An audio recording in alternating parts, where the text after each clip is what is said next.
আর এই মুহূর্তে বৈদ্যবাটির দিকে নজর রাখতে হচ্ছে, কারণ বৈদ্যবাটিতে বিধ্বংসী আগুন। একটি বাড়িতে আগুন লেগে যায়, মাশরুম চাষের জন্য রাখা ঘরে আগুন ধরে যায়। যে ছবি দেখছেন বৈদ্যবাটির ছবি, বৈদ্যবাটিতে বিধ্বংসী আগুন। একটি বাড়িতে আগুন লেগে যায়, মাশরুম চাষের জন্য রাখা ঘরেই আগুন ধরে যায়। কিন্তু আগুন লাগলো কিভাবে, পুরো বিষয়টি নিয়ে আপডেট নেব। আমাদের সঙ্গে রয়েছেন আমাদের প্রতিনিধি রানা কর্মকার। রানা, গতকাল বৈদ্যবাটি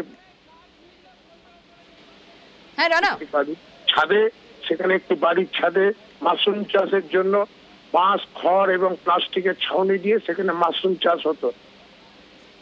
হঠাৎই রাত্রেবেলা সেখানে আগুন লেগে যায়, দাও দাও করে জ্বলতে থাকে।